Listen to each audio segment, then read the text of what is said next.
Because X was crazy. I think Ski said that X threatened to sacrifice him to the demon. So I felt that me lying about getting shot would work on my behalf, which it didn't. We are here for you. So glad you being honest, nigga. Okay, bro. Racist against rappers, they all look the same to him. They used to beg him not to egg him on Halloween. He told him holler back with the suede Pumas, dollar green. Nah, I mean, heated up till the temperature tarball. Y'all just gawk like gargoyle. Welcome to the Yap session, man. I'm already assuming that I'm gonna have a lot to say about this. Where are XXXTentacion's members only now? Oh my god, these niggas fell off so hard. And I ain't gonna lie, I was a huge fan of them, bro. What? Craig Zan, Tankhead. We don't speak on Kid Trunks. I rock with the album that they dropped after XXX passed, but it was clear that X was the glue that kept it all together. You know what I'm saying? Ski is off doing his own thing. He's still dropping pretty fire music. I think Tankhead is locked up because if I remember correctly, he tried to kill the dude that killed X. Justifiable, but you still got to get locked up for that. And Kid Trunks, the last thing I see from Kid Trunks, bro, he appeared on a 20v1 and then he tried to fake cancer. So I'm probably going to have a lot to say about this. So let's just get right into it. Video by Louastia. There are some groups that define a moment in time. Whether it was the Furious Five, the Wu-Tang Clan, or even the Migos, there are songs you hear from these hip-hop crews. Unfortunately, rap collectives do not tend to stay together, bro. Like, even ASAP had a minute. I don't think it's finalized, but I remember there was a point where ASAP said ASAP Ferg was no longer part of ASAP. I don't know if that's still a thing or not. That defined an era for a certain audience or generation. For those who were deeply invested in the SoundCloud rap wave, there were few that cast a more looming shadow than one crew coming out of Broward County, Florida. Yeah. That group was none other than members only. Look at Kid Trunks, nigga. That nigga. Oh my god, Kid Trunks. A crew of misfits from the Sunshine State who came together and put the world on notice with their high-octane, chaotic sound. Recording on blue snowballs in the middle of their mom's bedrooms. I feel like I am your daddy. I'm the son of the body. Heavy metal looking gnarly. Gotta with a mom. Although their biggest group project only peaked at a modest number 18 on the charts. Shout out, look, bro. I still don't care. I really fucked with this. And plus, Members Only Volume 3 is probably the best. Their influence reached far beyond anything reflected on the billboards. But these days, the group is almost forgotten by the masses, with most of its members relegated to the back of the genre's collective minds after its biggest star was extinguished far too young. And now, some of them are struggling to make ends meet, or are coping with destroyed reputations, let alone recognized as the influential MCs they once were. It's your boy Louastia, and this is the fall of XXXTentacion's members only crew. Let's get into it. And when looking at this group that had... Oh my gosh. I know he's about to start off with Kid Trunks, bro. I know he's about to start off with... He's either going to start off with Ski Mask or he's going to start off with Kid Trunks. No shortage of potential. There's no better place to start than the man who appeared to have the most out of everyone. Yeah. Well, there was a poll. It was asking people who are the hottest rappers currently in Florida. You did point out that Ski Mask. So why isn't Ski on there? Yeah, you were pointing out that he wasn't on because it. Facts, bro. Because niggas ain't gonna treat me and Ski like even whenever we were having the mumble rap versus real rap debate, nobody was questioning Ski Mask's skills. Even old heads had to admit this nigga Ski could spit, bro. So I don't care, bro. I don't care. We Mario and Luigi. No, we both Mario. We both fucking Mario. Facts. Cause it ain't no motherfucking sidekick, none of that. It's bro. Facts. It's not no Goku and Vegeta. You know what I'm saying? Both no, Goku. bro. We both fucking Goku. I ain't seen my brother in months, man. I haven't seen my brother in almost a year, man. Because people keep fucking with his pride and his ego. Back in the day. Shout out to X, bro. Oh my god, bro. We really had a real one. Dude. The two main figureheads of Members Only were XXXTentacion and Ski Mask the Slump God, a duo that was once inseparable. This longtime rhyming team, I miss that purple hat, bro. I don't care, bro. Met when they were both incarcerated and suddenly saw an escape route of their current predicaments. And then when I went to jail, That's when I met XXX. There's nothing really to do in there. We was in there for like 30 days together. So we were just in like the day room. Say this is like the day room and there's like a whole bunch of chairs. We're just beating on the chairs, just rapping and shit. That nigga had a gun charge. Back then, juvenile. That means he was like under 18. That nigga crazy. It's crazy. I spent my birthday in juvenile jail. I think that gave me an extra biscuit or a cookie it was or some shit. Yeah, so nah, he was my friend. Extra biscuit is crazy. Yeah, and I was like 16 or just turning 17 in jail or just turning 16. We both wouldn't be the same artists that we are if we didn't meet each other at all because we helped each other both evolve. During their formative years as artists, the True led the way for the Broward County scene. Alongside collaborating with each other frequently, both of them delivered the definitive project. Whoa, wait. All heat, bro. Almost no skips between these 4 albums, bro. I don't care. Talk to your mama about it. Look, Naruto, Nine-Tail, Phosphor, cool. I feel like I go G-Ad-Lib. And then don't talk about the hey, jumped off of ports. Now I'm in on ports. Stop it, bro. Stop it. That were accredited to the crew, with projects like 17, Question Mark, You Will Regret, and Stokely. However, the two underwent a lot of personal strife, and eventually had a very public fallout. But both men insisted they still had love for one another. Yeah, because X was crazy. I think Ski said that X threatened to sacrifice him to the demon. Yeah, I'm pretty sure Ski Mask was like, first of all, Ski Mask got tired of being like classified as X's sidekick, and then secondly, I think they had an argument where X like threatened to sacrifice him and his family to the demons or something like Even if things got a little out of hand at times, don't care what you said about me, you know who got your back. Love you forever. I'll always love that alien looking name XXX. But I have to distance myself because it's like nobody would see me as a individual. This low bitrate ass.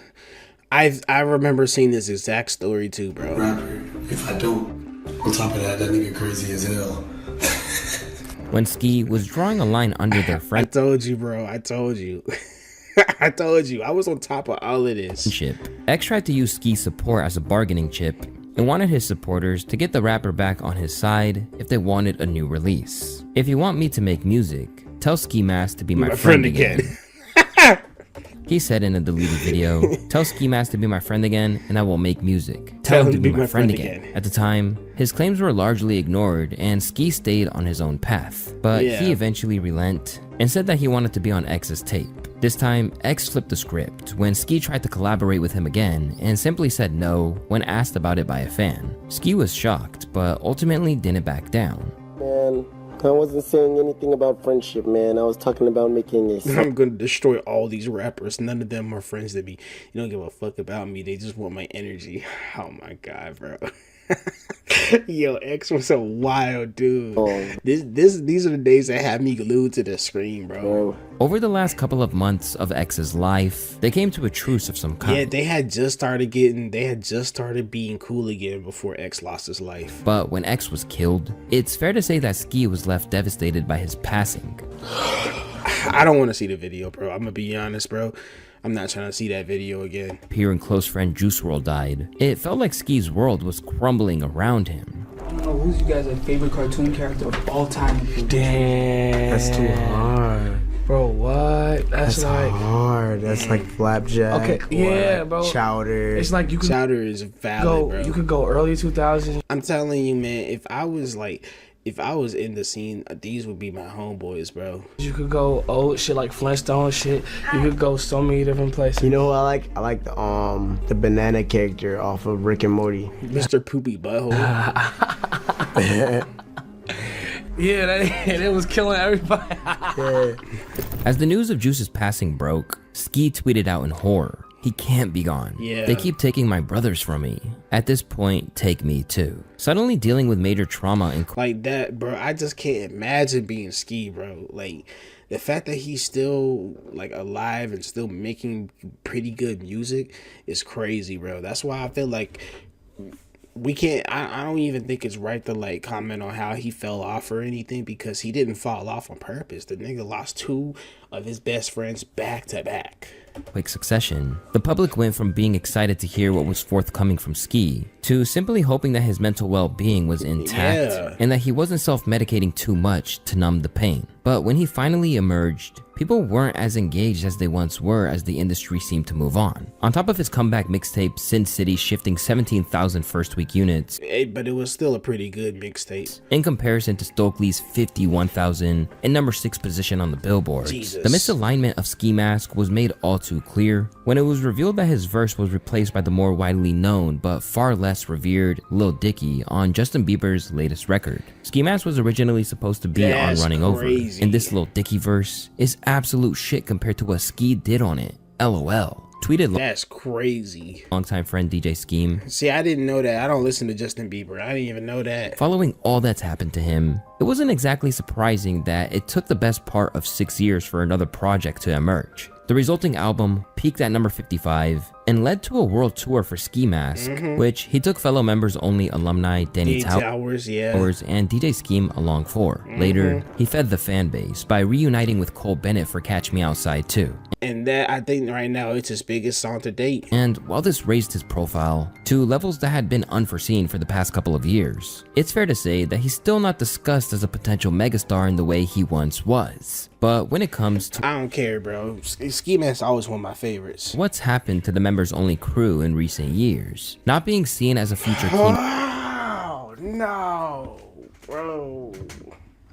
This fucking cornball, dude.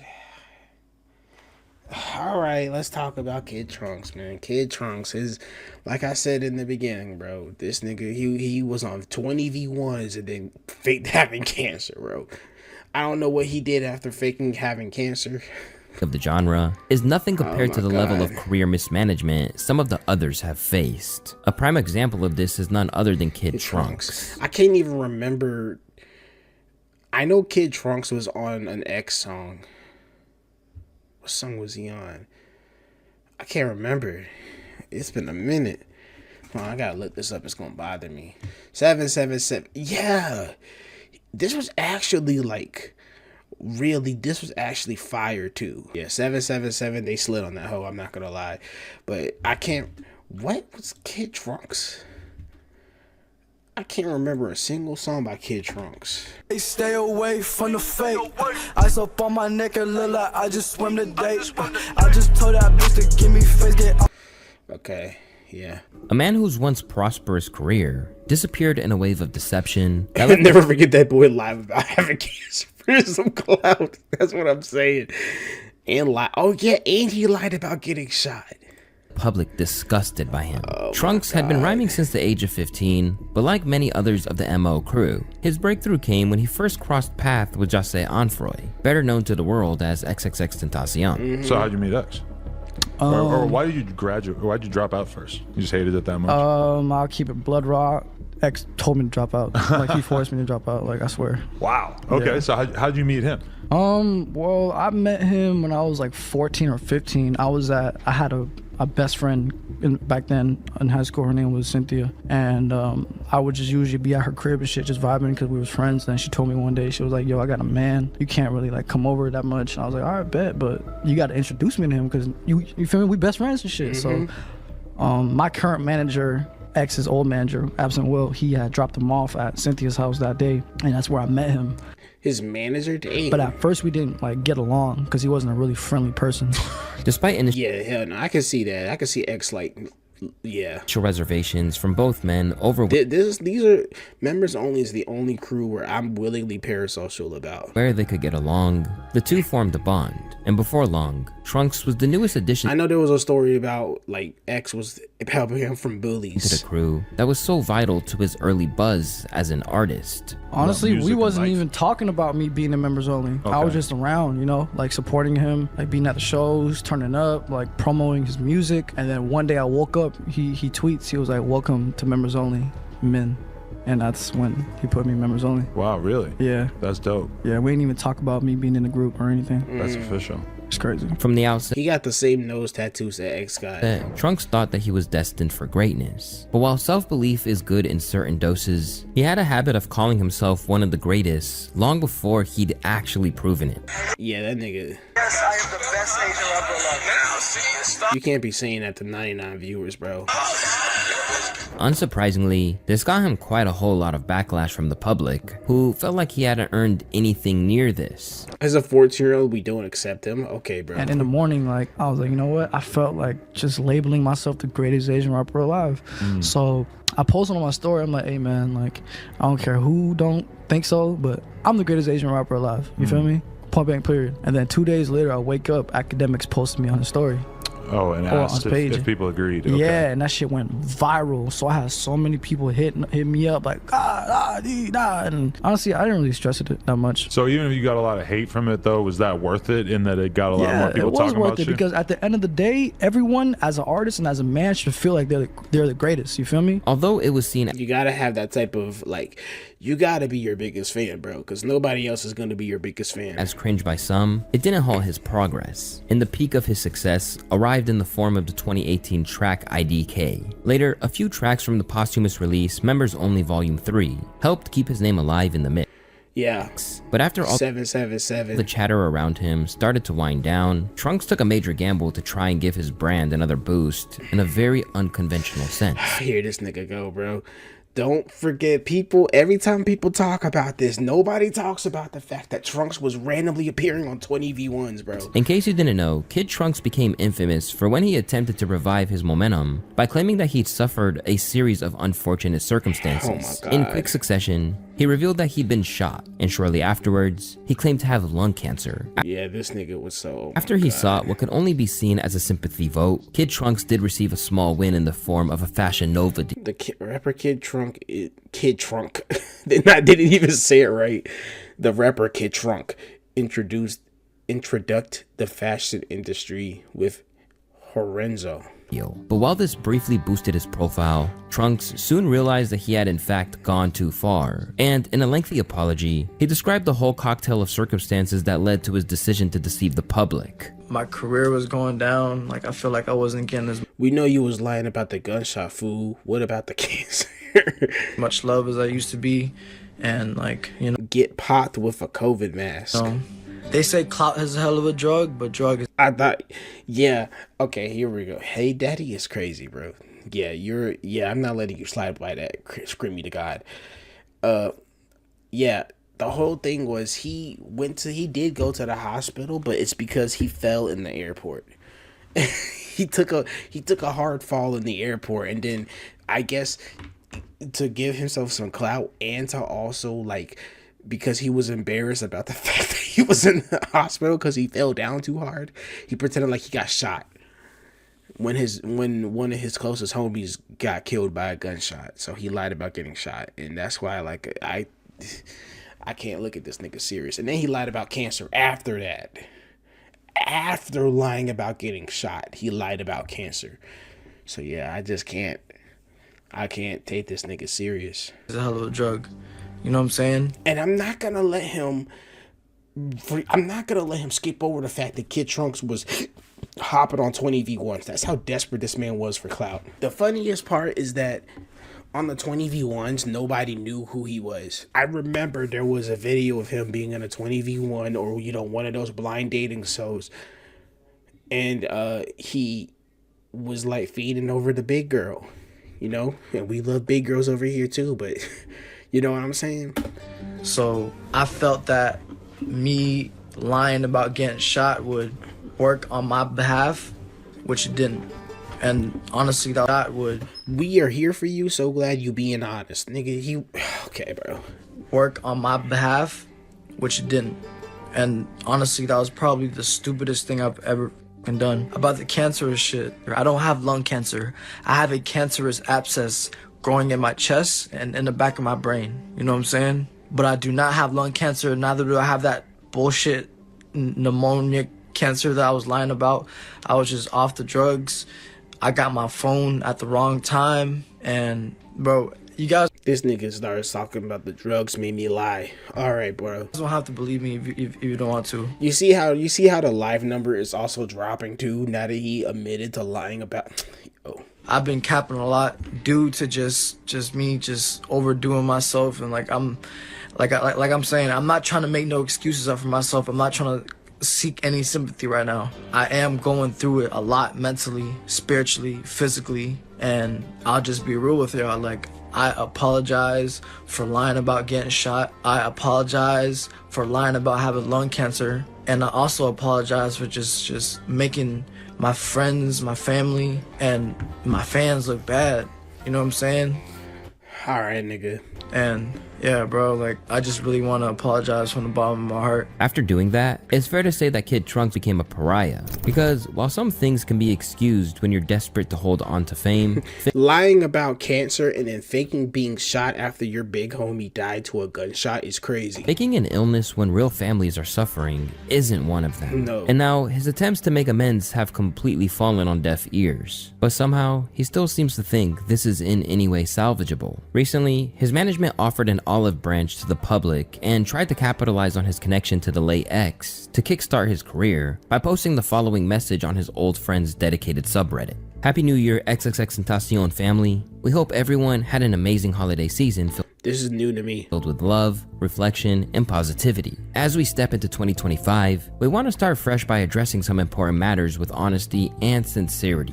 First and foremost, on behalf of Kid Trunks, I want to deeply and genuinely apologize for his past mistakes. Trunks has taken the time to reflect on his actions and understand the hurt they may have caused. He's been in rehab for 5 months now, and we are proud to share that he is 157 days sober, a milestone he's worked incredibly hard to achieve. This journey has been one of growth, self-awareness, and redemption. We humbly ask for your understanding and invite you to join us in supporting Trunks on this path of renewal. Everyone deserves a chance to grow and be better, and Trunks is committed to proving himself through his actions moving forward. On a lighter note, we're excited to share some new music with you, but almost as— Yeah, nah, I'm gonna cut off with that. I mean, look, bro, why didn't Trunks himself come out to the Reddit and say that then? You know what I'm saying? It's going to look, I'm not gonna lie, bro. Just doing one of those is already crazy enough, but you did both of those back to back. Look, usually I'm the type to say give people second chances. You burned through your second chance the minute you told your second lie. I'm gonna be honest with you, bro. If niggas want to label you as a forever cornball, I'm gonna be honest, bro. It's gonna take years of work to undo that. You know what I'm saying? As soon as they could do so, the fans let it be known that they weren't about that, and that what he had done was unforgivable. As polite as I can be, mid-trunk. Mid-trunks is crazy. Jessica, we are glad your client is off drugs, but he faked having cancer and scammed people. This community doesn't like him. And if he really wants public perception of him to change, maybe he should change how he presents himself. This post's intention is to get clout and views, not to spread joy. Yeah, honestly, you have to tackle your career through a completely different way if you want to rebrand. So we would all prefer to see Trunks be a motivational speaker, or work with troubled kids, or even make a YouTube channel just being himself. The song that you promoted just sounds like a song X and Ski would have made 7 years ago, but worse. Less energy and less exciting. We are not the target audience for your client's music, but we would probably like some of his posts if they showed genuine change, since we would at least be happy that X had a positive change on his friend, which so far he hasn't. Despite the writing very clearly being on the wall, Kid Trunks simply refuses to relent and go get a job in an Arby's or something. However, there are some who actually still have a shot at a sustainable career. It's just that they haven't quite reached the heights that they could have based on their raw talent. One rapper that fits that bill perfectly is Rob Banks. I forgot about Rob Banks. I have no idea where he went. Holy shit. Affiliate of Raider Clan, before he linked up with members only, Banks immediately stood out as one of the most promising acts in the clique. In no small part due to the fact that while other kids envisioned being basketball players or astronauts, Banks only ever wanted to be an MC. I knew I wanted to rap when I was young. I was like 6. I used to watch 106 in Park, and I used to want to emulate them. I was really drawn to it. It's one of those things that I was really drawn to. I wasn't drawn to a lot as a child. I was never really easily influenced by shit, but that did. Definitely Rap City and 106 in Park. Like I always said, when I first heard certain rappers, when I first heard Biggie, I knew I wanted to rap. When I first heard Slick Rick, I knew I wanted to rap. Wu-Tang, I knew I wanted to rap when I first heard Protect Your Neck and shit like that. The first time I made something, I was real young. I think I was recording at one of my best friends at the time's house, young Neil, and his brother had a whole bunch of recording equipment, and we would just go around with his shit. His brother taught us how to count bars. He taught us everything about music, to be real. All the basic fundamentals. How to count bars, how to do a hook, how to do a verse. That was the first time I made something. I was in the 8th grade, something like that. Handpicked by XXXTentacion to join the group. Honestly, like I haven't, I don't know what happened to Rob Banks, honestly. Rob has been open about the fact that he had a real difficult time adjusting to fame. Rob Banks sort of, you know what I'm saying, took over and almost snuffed the real, I'll say like the normal side of me out, you know what I'm saying, because my life completely became all music after that, you know what I'm saying, I just was rap, that's all I did. Shows and rap shit, you know what I'm saying, studio, and that's my everyday, like shit, I mean, shit like this, like I got, you know what I'm saying, so with that comes a lot of other things, you know what I'm saying. Part of yourself, I feel like with any type of success, a little piece of you dies, almost like a little bit of innocence dies in you, so. And this is interesting, considering that in another life, he could have been a Nepo baby. Because, as it turns out, reggae star Shaggy is his father. What? However, his dad didn't even know he was rhyming until he'd made some major progress. What? That makes a lot of sense, bro, honestly. I don't blame a reggae star not knowing his kid was rapping. The nigga was probably too high to know. Oh, we're good. We're good. You know, I speak to him almost every day. It wasn't me. I actually see him almost every day when we're not respectively touring. He's very dedicated to music, and what I really like about him is that he's a genuine music person. He's about the art of the music. He's not about the gimmick of it. I mean, he'd see us go to the studio here and there, but he wasn't totally like involved in it or anything. Actually, I didn't know he was rapping until way afterwards when it was brought to my attention. This is crazy. By that time, he had already had a large following, because he was living in Broward at the time, and I was in New York, and I was always touring. I'd come in and see him back and forth. Despite any tips on handling the buzz, it led to disputes between Rob and his friends, including XXXTentacion. Why did you show the clip of that fucking... Why did you show that corny clip, bro? Father, what is that? Oh my God.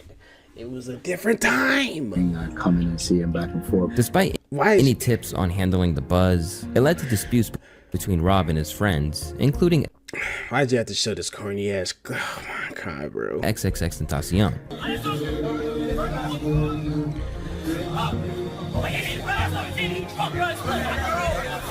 That's one thing about old X, but that nigga was ready to squabble with somebody, and he used to whoop niggas' ass.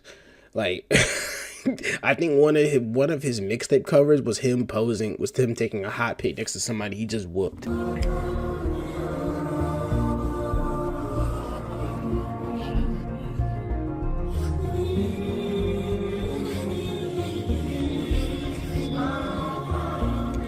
What the hell?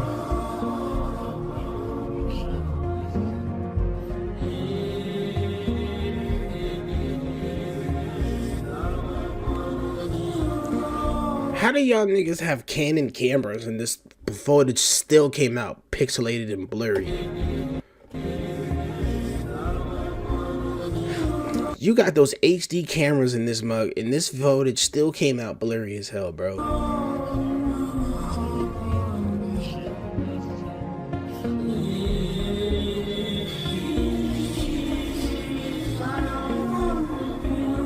Still, he kept grinding with his art, concocting whole conceptual anime-influenced ideas alongside his music that made it stand out from the rest. Because when you make a project, projects like, especially one like Falconia, come with a theme. You know what I mean? Like, you gotta have a theme to certain shit. And like, with that theme shit, it's like, you get stuck to a character almost, you know what I'm saying? And stuck into a certain world and or whatever, yeah. Yeah, I was kind of stuck in that Falconia world and I couldn't leave because I promised my fans that for so long. But I really, the whole time, like, with the last 2 years of me recording Falconia, And finishing up that project, I really wanted to just get back to me. You know what I'm saying? And get back to Rob and who Rob is, like who is Femto, like who am I? You know what I'm saying? And shed the whole Falconia, the Griffith, the whole anime shit, like, you know what I'm saying? Like shed that skin almost. And I might have to check out some of this music, bro. Like I said, I liked Rob Banks from what I heard, but I wasn't like tapped in with Rob. Merge anew, in a sense. But for all that he's steadily working now, there was a point in 2020 where Rob Banks was pretty adamant he was retiring in favor of management. I'm trying to put artists on, he said of his new career direction. When I look at the artists that I've helped break, and I've never spoken on this, especially publicly, on an interview scale, it's never been with paperwork. Cause I was young and the way I am, I see talent and I'm like, I just want to help you. I don't know why, but that's just how I've always been. I just want to help. If I got a platform, I'ma help you. And strangely, these claims of calling it a day with their music career is going to be a recurring thread for the members only crew. But even though he's still pushing forward, Rob seems disillusioned with how the industry is today. And by the sounds of it, he misses those early days when he and his friends were just creating without all the hangups that the money brings. When corporates get their greedy hands on stuff, it starts to kill it. What do you miss most about like the SoundCloud era of rap? The authenticity of it, not everything being so number controlled and just fake, you know what I'm saying? Everybody, release dates and this and that and new music drop, shit the fuck, put this shit out. Waiting all these years to do it. And I'm saying, that's not towards anyone, that's towards like, to be honest, my old self. That's the only person I'm having in competition with. I look back at myself taking 7 years to drop Falconia. I'm like, a bitch, I ain't gonna lie. Myself at that time, you was scared to put music out. For them people, you crazy. Hell no, it'll never happen again. For most of this Florida collective, it'd really be no surprise for them to miss the old days, as most of the time, it really represented the peak of their relevance to the world. An artist who no doubt feels this is Wi-Fi's Funeral, a multi-faceted talent. Shout out Wi-Fi's Funeral, bro. Like what? I ain't gonna lie. I fucked with his Ethernet albums. Ethernet 2, I think, was my favorite one. Whichever one was the one where he was like, oh, Wi-Fi, so the bullets connect. No, doing. So I'm bitching, he knows he's gonna sue me if he ain't back, but I'm like, like, he was going crazy on that mug. Who actually collaborated on a Bullets tape. Hey, what was it? Bullets is big as baguettes. Yeah, that nigga was crazy. Tape with Rob Banks back in 2019. This Florida rapper was another one who was brought into the fold by X. In fact, they'd known one another for a long time. So I was like, when he was like 15, 16 when I knew about him. We knew each other because we were with the same girl. Right. Yeah, little did we know. That's crazy. Shit. So yeah, and then I found out he made music. He was sending Gabe his music a lot, and then which is DJ Scheme. And DJ Scheme was showing it to me a lot. And he was like, yo, like these boys are snapping, these boys are snapping, these boys are snapping. So I was just like, okay, I will listen to the music from time to time. And then X just started wilding out on the internet like before he even got viral. X already had made members only a thing before I had joined or before it was as big as it was. There was always, you know, people like Cooley, Trunks, and all those people. They were always in it. I joined members only, I'd say around 2016, 2017. Like no, late 2015 heading into 2016. So all of 2016 I was in members only. It's funny hearing how his rap voice sounds exactly like his normal speaking voice. I don't think I've ever watched a Wi-Fi Funeral's interview. Then I left middle of 2017. That's when I left members only. Suddenly, a DM prompted them to not only link up to collaborate, but to actually stay in the same home for an extended period of time. Yeah, it was me, Ski Mask, DJ Scheme, and their manager at the time. Well, not by contract, but just, you know, the manager at the time. Tables. We were living at Tables' crib in Orlando by Full Sail, right across the street from Full Sail. Okay. And as you can imagine, Tables' crib in Orlando by Full Sail, right? Does he have I didn't realize he had an MF Doom tattoo on his neck. That's probably why I fucked with him so heavy, bro. I haven't met an MF Doom fan I haven't been cool with or I haven't fucked with. Across the street from Full Sail. Okay. And as you can imagine, he had an eventful time being linked so closely to X. At one stage, he even got jumped during a show on the famous Revenge Tour after he crowd surfed. Yeah, you can't just sprint into the damn seat. You can't just sprint into the crowd like that. That's crazy, bro. Damn. Why are they jumping him?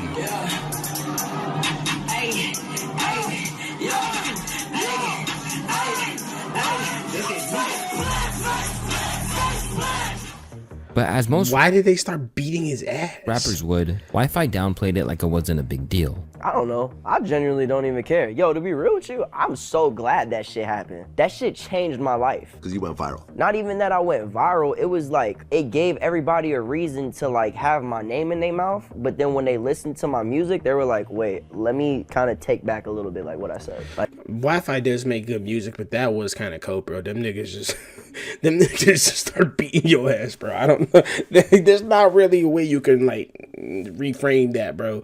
Niggas just started whooping your ass in the crowd, bro. Yeah, that's just but you not like everybody else. Cause everybody, I think everybody was under the assumption that I just did that shit on some fried shit. Like, bro, dog, even if you're at a rap concert, if you're at a members only concert, you need to understand that it's not a regular ass in a rap concert. Regardless of like, yes, I know you paid your tickets and you know, who the would want to get jumped on, who the would want to get kicked on or anything like that. But bro, look at the type of influences that we had growing up. I just told you one of my favorite bands was Alice in Chains. What the makes you think I'm not gonna jump in the crowd? Real shit. Yeah, that's fair. I mean, Members only had a lot of heavy metal influences with it. That's what made it so different. It's not like it's some white boy shit. Over the years, he also struggled with addiction, even almost dying while recording 2016's Black Heart Revenge. What? So you started having drug problems with Xanax and Adderall. Mm-hmm. Yeah. Which was the worst you think out of those three? Cocaine and Adderall, because I was like cocaine and Adderall, really mixing the two, because I was just like, yo, this, like I don't want to be here. And I caught a stroke the second time I overdosed. A heart attack. Well, a stroke is a heart attack, right? Yeah, I don't even know, honestly, dude. Like I thought a stroke was just like your brain like having blood cut off to it. Probably the worst person to ask that because my brain is so fried. But yeah, I caught a stroke. Whole left side of my body was like done. Yeah. Really? Stiffed up. Like I couldn't move it. I was blessed that that didn't happen to me. I'm pretty sure a stroke is like it's like a clot in your brain, isn't it?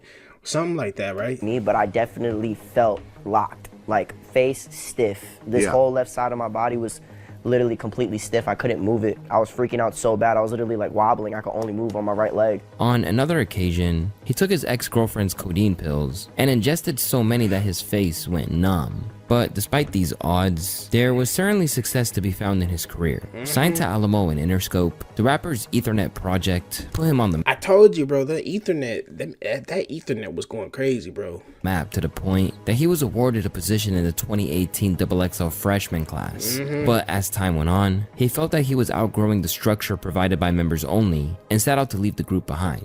And like at least like hold my shit until I went to the hospital. And had I not did that, they honestly said that I was gonna flatline. You got lucky, man, because like I said, the rest of her life, she had to be put in a special home. I mean, I still feel the effects of it. Like she couldn't go to the bathroom by herself. If you see how I walk and shit. This caused issues between him and X, with their similarities often sparking animosity. We were not like hating each other. We were still good friends, but you know, there was a little bit of friction because he always understood that I wanted to do my own thing. And when I joined Members Only, we had a whole conversation and I told him, I was like, bro, if I'm doing this for you. I'm not doing this to benefit off of anything or anything like that. I'm doing this solidly because I want to help you. But you know, I came into this music shit doing my own thing. I want to do my own thing. You know what I mean? Like, I want to help you, but I want to do my own thing as well. So, and he always respected that. But I think around the time, because there was a lot of bullshit within the inner circle that was going on that I'll never speak upon, you know what I mean? Because there's no... I've heard too. I don't know what it is, but I've heard that. No point of speaking on that at all. But there was a lot of bullshit within the inner circle of all those other politics that I could understand why I rubbed him a certain type of way. He probably felt like people were just dropping him left and right when it was just more of a... Me and him always had a yin and yang type of thing. You know what I mean?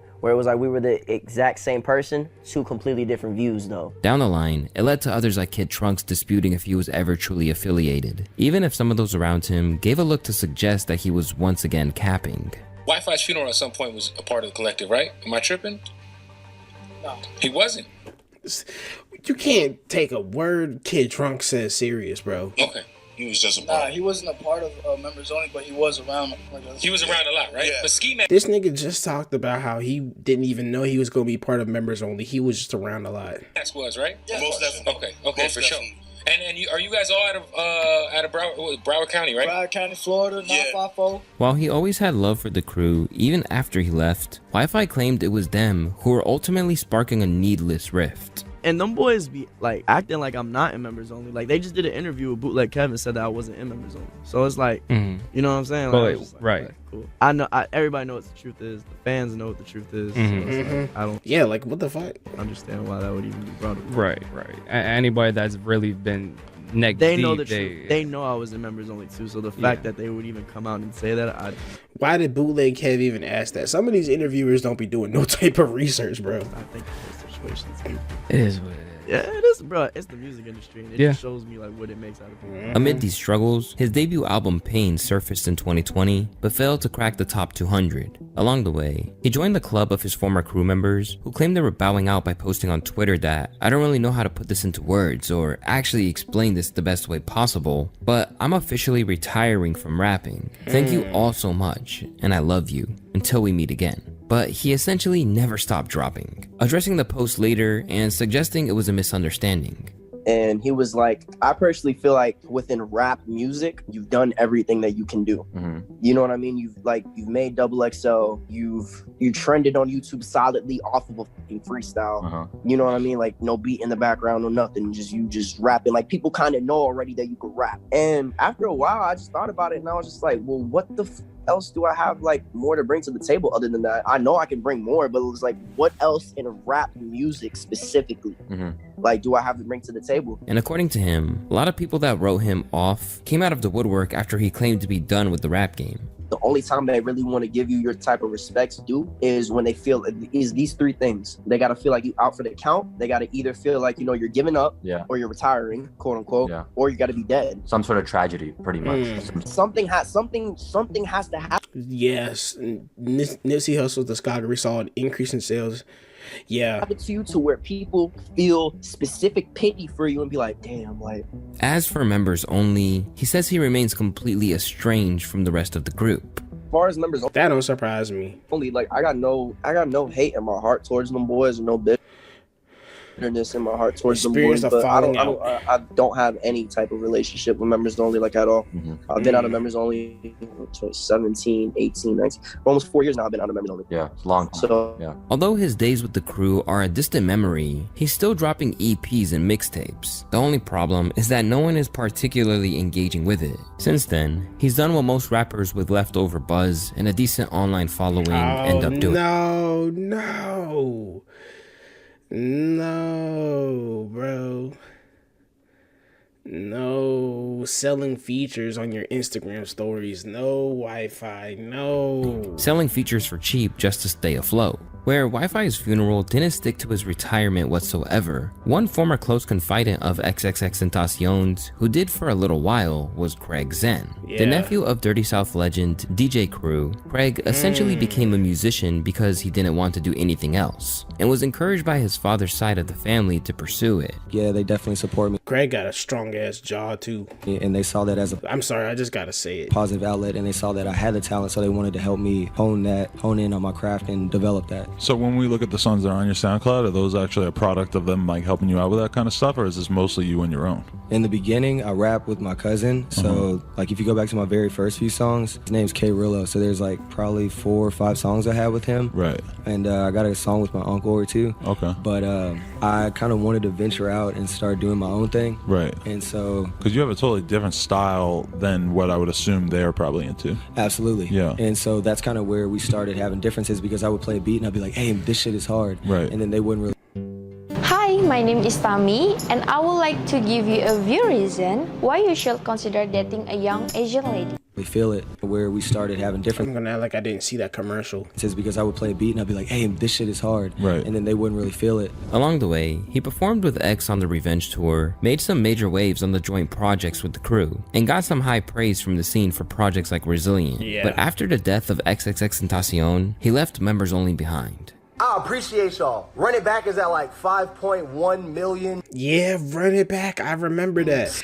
That shit goes crazy. Some shit. The video that we did with Cole Bennett is at like 10 mil, and then my solo vid, Crybaby Cell 17, is at like 900K. So I appreciate y'all. And y'all with me. Even y'all niggas want to know why I went ghost for a minute, bro? Because I had to get my head right. Because I had to get my mind right. I had to really look at this shit and think, proud puppy lover. Am I moving properly, bro? Am I still in this shit for what I was in it for? I'm no longer in members only. Not. I love them niggas to death. I got plenty of dick to share. Bro, that song go hard, bro. I love everybody who's been in members only and who's not in members only or who's in members only. Anybody in this music shit, I got love for it. And I got so much love for anybody who's trying to better their life. And niggas been in really shitty positions. But I gotta do my own thing, bro. I gotta do my own thing. I came in this shit as my own nigga, bro. I have to do this shit with me and y'all. This is not labels or none of that shit. A lot of niggas have advised me not to say what the I'm saying right now. And I'm cool with that. Oh yeah, niggas used to say bro for very rare. Oh my god, those states were so different. Cause I'm just keeping it 1,000 with y'all, bro. Cause I have to. Cause that's how I came in this shit, bro. After persevering with music for a former 2 years, Craig retired in 2020 after releasing one last project. But since then, it seems like he's tried to distance himself from much of his past, even wiping his music videos from YouTube. And while he returned in 2024 with a couple of singles, it looks like the days where Zen could have been one of the artists to carry the torch for the group's legacy are long gone. Yeah, I don't know But he's not the only one. What did he decide to do instead of music? One man that flew too close to the sun in terms of trying to use his members' only connections to sustain a buzz was Ichabod Veins. Far from the most gifted spitter of the crew, Ichabod is actually best known as a tattoo artist who's inked Florida rappers from a whole host of crews. He's even responsible for the legendary tree tat on X's forehead. What made you how'd you know to keep that little artwork, the tree? When you I don't know, when you did that nigga just looks like he stink though. That's the thing. Wasn't he on the X's Skins album? That shit was trash, I'm not gonna lie. piece, do you know how legendary that would be? Yeah. Bro. But while this was his main role in the crew, he eventually became the protege of X's mother, Cleo Bernard. This meant that when it came time to release posthumous projects, he was always going to get first dibs.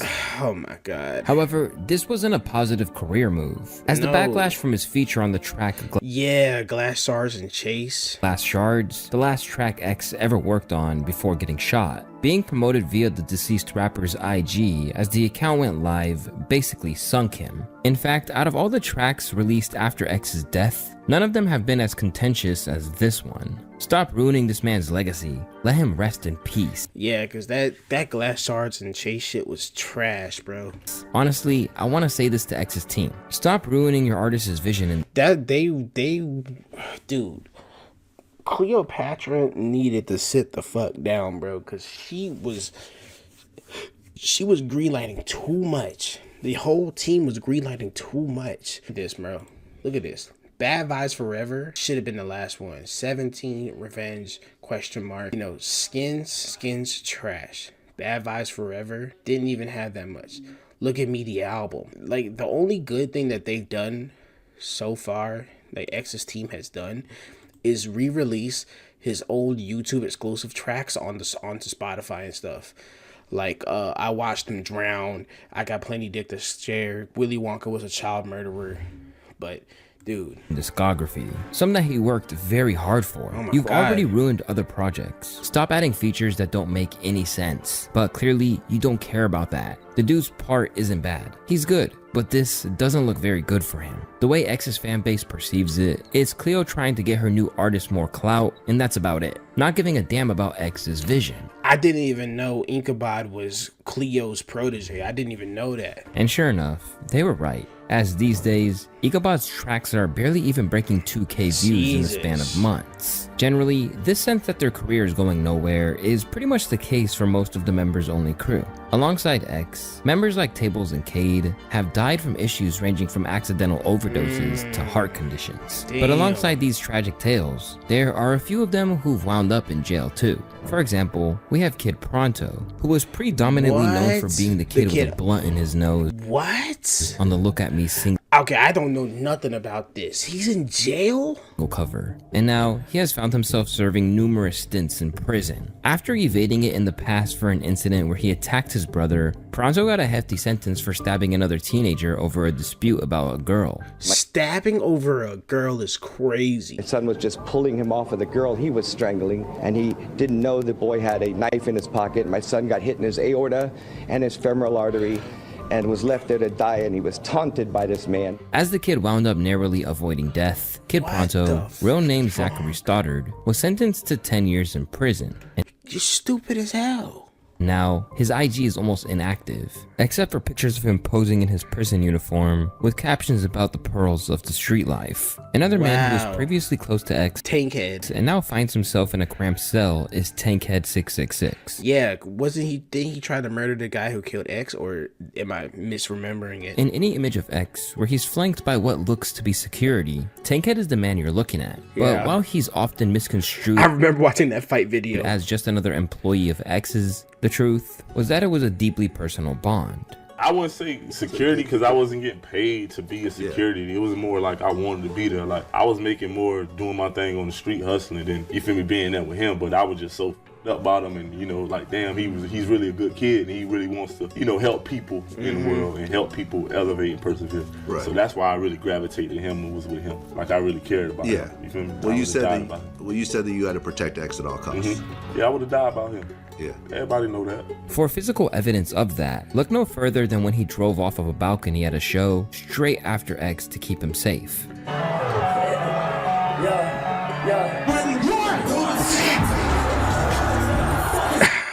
I didn't know that was Tankhead. An aspiring rapper in his own right too, Tankhead was broken by X's death. And just 2 years after it went down, he was arrested when Jose Tremaine Jose, aka Fat Poppy, was shot to death outside the popular Wynwood restaurant Kush. After he attempted to flee, he was reportedly apprehended near the Florida state line and returned to Dade County for arraignment. XXX Tentacion has been So it wasn't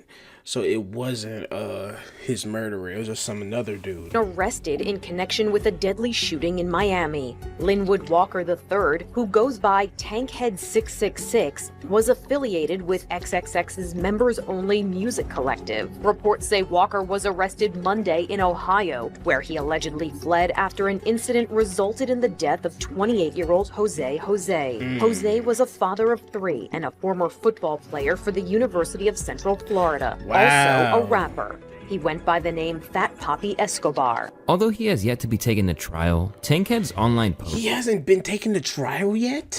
would suggest that he's getting a little fed up sitting behind bars, as he waits for these second-degree charges to either be proven or thrown. You should get extra charges for this fucking goatee, my boy. What the fuck, dude? Now, despite the momentum that the crew once had, it seems like any shot that many of them had of retaining relevancy died alongside their tragic leader XXXTentacion. And now, some of his supporters are dismayed to see that so few of the people he believed in have not been able to conjure up any momentum of their own. Honestly, I feel bad for members only. And then some of them, I'm pretty sure some of them are just genuinely just not good people, bro. X did everything he could to make sure the group succeeded. Yeah. Then he passed, and I feel like none of his own mans have done right by him since. Even Ski was involved heavily with Members Only Volume 3. But after he was dead, he just worried about his own career after he got established. And now, it's safe to say that any chance of them running the industry is a distant memory. I don't want people to think that Ski is probably just abandoning Members Only because X isn't there. I guarantee you that the people in Members Only, X just didn't do a good job vetting people, because a lot of these dudes were clearly just riding off the coattails. And like I said, I really rocked with Members Only, but after seeing a lot of the actions that these guys did on their own, they either didn't have the drive or they didn't have the proper vision for it, and it all just kind of went to waste, low-key. Shout out to Louastia. You're the chef? There are some groups. Shout out to Louastia. That's a really good video. That shit is just, it's sad, bro. It's sad seeing that. I feel like in the hands of the right people, like, something great could have came from this, but you can only wish so much, bro. If you enjoyed the video, leave a like, blah, blah, blah, blah, blah, blah, blah. Y'all have a good one.